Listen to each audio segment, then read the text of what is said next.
And I think, I think those are the things, and you guys have definitely hit on cultural trends and trends through our military, through standards and training, and how, that continues to ebb and flow, maybe just ebb. But I think that's where old dudes like you and me need to go in hard, that the basics matter and that muscle memory and those sets matter. And we can chalk talk all we want and white card things and say, oh, they'll get it eventually. The young guys will get it eventually. It's like, you need those reps on the range. Mm-hmm. You need those reps. Yeah, I mean, we have the same kind of system checks, if you will. Like if I'm on a helicopter, I'm in a vehicle or whatever, or even just out on the range, that safety on that M4, my thumb is constantly checking it. Right. I mean, it is, fingers always above the trigger well, right? But my thumb, Because that's your safety, of course. yeah, this is my safety. Yeah. It's always there, right? It's just making sure. And it's simple, but it's one of those things where you don't even think about it. Right. It's not like, oh yeah, I need to make sure this thing's on safe. It's just a tap, just that tactile touch. And I know, and it's simple, but it's, yeah. Yeah, it's really crazy. But I don't know. What do you think about some of that stuff? No, I think it's valid. I mean, I remember one of the major firefights. I mean, was it about 36 hours into it? And yeah, fine. By the end of that was, I was smoked, but through it, that stress and that anxiety, which I think that our society has given stress, the words stress and the words anxiety, a bad negative connotation. Absolutely. It's a negative connotation, because I think that you can use that stress and that anxiety to help your performance. And we've felt that. Everybody who's played any kind of sports or competitive, anything like that, those, butterflies in your stomach, or that kind of that antsiness, that's what that is. And you can use that. Yeah. You can capitalize that. Yeah. And I think, especially for you, AFSPEC war, talking about, fighting on the ground. It's that's why I think combatives are so important, because, even team sports, you can go out there and get gassed playing football, running plays, but it's not until you're in that ring with someone else boxing or rolling with them, when like you really feel those hormone releases and you feel your nervous system start to respond, fight or flight, and that you can then truly learn. You're like, okay, well, this fight is going to last longer than the next 10 seconds, so I need to figure out how to harness this and get better at releasing these hormones, so that when I'm in a 36-hour fight, like, yes, I am going to need to modulate, my hormones and modulate my anxiety and stress levels as we go through this. And that's the other interesting thing, is that, that's why mission planning and understanding what the factors are, so that you can hopefully prep yourself to know, like, this is going to be a 36-hour fight, or this could develop into a 36. I hope it's a 5-minute fight, but it could be a 36-hour fight. So I got to keep some gas in the tank. And how do I account for that? And what does that look like? And recognize it. And that was at the same time where I recognized training scar tissue, right? Because we have gone for that, up until then, every time we're back in the States, every time we're on Nellis or going to cast ranges, each one of our sorties would be, depending on what platform we were working for, would be 45 minutes or an hour and a half. And then there were no follow-on. It's like, okay, here's the mission. And then, all right, they're checking off, weapons safe. See you later. We'll call you for a debrief. Yeah. When we, exactly. And now, okay, cool. I can calm down. I can chill out. But then when it's, okay, Hog 1 and 2 are checking in, and then it's, okay, now I've got Harriers, now I've got F-18s, now I've got Vipers. You're like, okay, cool. And we're still going, Yeah. Like when you realize that your standard, just like everyone when they deploy, your 12-hour duty day, when you realize that your 12-hour duty day is actually doing your active mission. Yeah. Like it's like when you're out on a team, your 12-hour duty day, like you're not picking up like a shift at the DFAC to do anything afterwards. Like all 12 of those hours are going to be on the fucking mic. Yeah. But you guys are in the same boat in terms of, okay, yeah, you're at least limited on munitions, right? Yeah. But you will be in the fight, air refuel, go back to the fight. If you are at a point where, your Winchester ammunitions, maybe you'll fly back to whatever, if it's Sure. close enough, you'll Land to fly get some back, bombs. rearmed, refuel, and press on back. So, I mean, a normal, sortie for you guys could be anything but normal. And it could be very long. Yeah.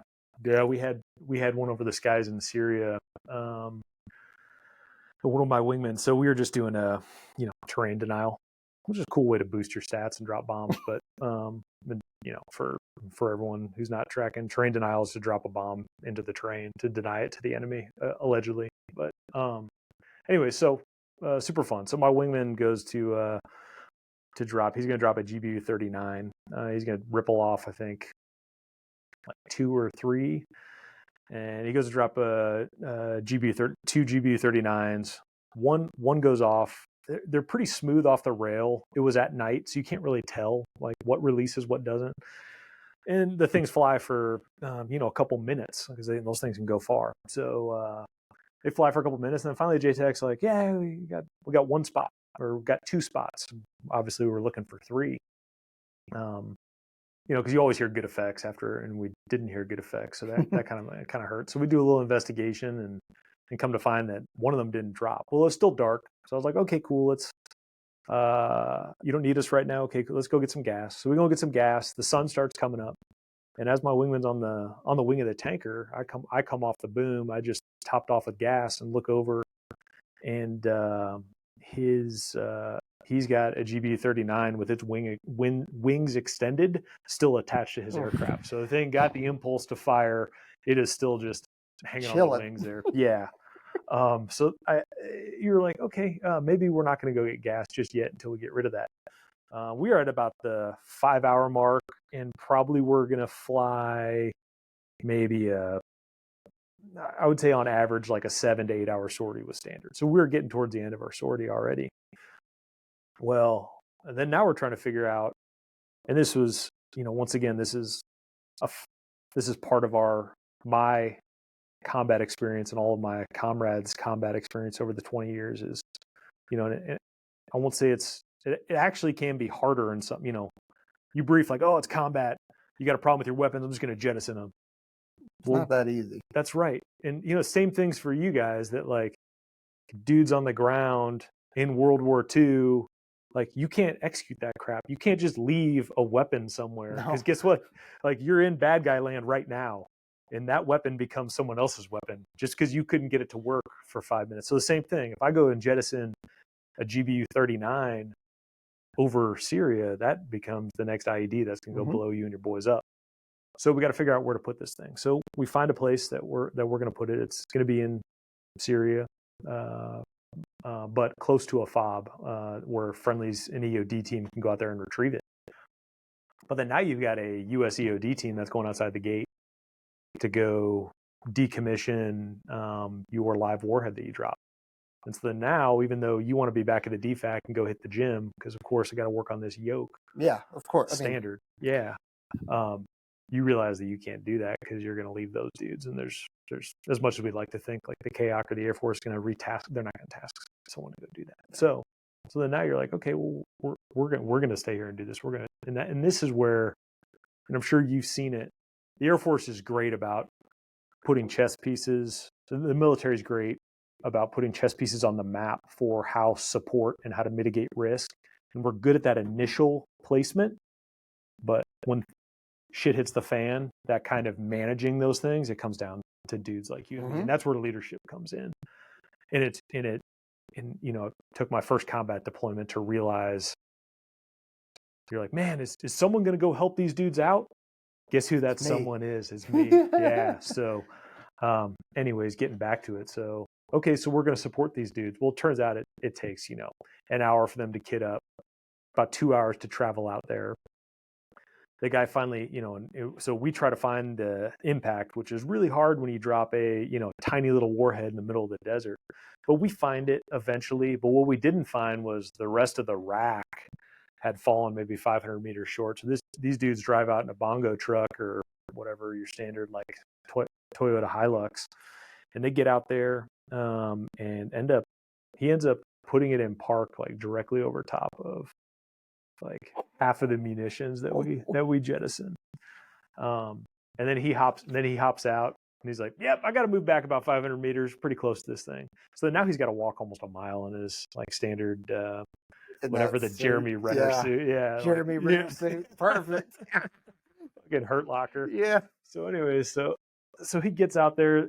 They det them, take care of the ordnance, and get back in. But by the time all was said and done, it was a 12+ hour sortie when we come back and land. And the thing that was a limiting factor in the F-16 wasn't gas. We could keep refueling forever. It wasn't even like human capability because we got go pills, and so I'm hopped up out of my mind, especially not to mention all the ripets. But there's actually physical space in the cockpit for your piss bags. Just not enough space because you are stacked up. And I'll never forget taxiing back in from that mission.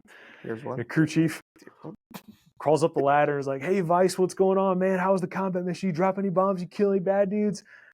And I'm just like, "Can you help me out with all these piss bags? Like you guys got some trash bags? Like, because I had like 30 piss bags because you're out there for it's all those ripets. That's right. That's all those damn ripets and drugs. So, yeah. So it's good. Yeah, I don't think people realize how small it is in that Viper. So, I mean, you're a pretty tall dude. Yeah, and like stacked and obviously jacked. Yeah. To the max. Yeah. And I'm a small guy, and I get in that thing, and I feel claustrophobic. Not claustrophobic, but I feel like, wow, there ain't much to this. Dude, you can not really do that with your elbows. No. You touch things. It's cozy though. It's like a mummy sleeping bag. Yeah. No one's ever gonna say that a mummy sleeping bag is like spacious, but once you get in there, it's cozy. It's nice. Yeah, it's cozy. So definitely different than the F-35. F-35 is a little bit bigger. Yeah. So it's nicer in that regard. But yeah, I mean that F-16 is a tight cockpit, and that was designed to fly, sorties, at a time when we were in the Cold War versus Soviet Union, fly out of a base in Europe, do a quick strike, go back, land, refuel, and do all that. So we're talking, 2-hour missions, maybe 1 area refueling, maybe a 4-hour mission.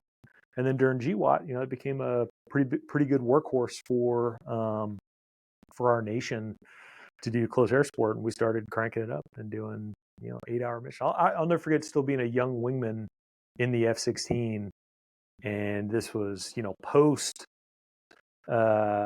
shock and awe 2003 kicking down the door, and we started like really picking up CAS as a primary mission, or NTISR as well, and that's when I'll never forget, dudes were like, they flew like a 6-hour mission, and here we are like after Libya, dudes were doing 12-hour missions during Libya. I mean, it's weird how that's changed in our psyche of fighter aviation. It's been all good, but yeah.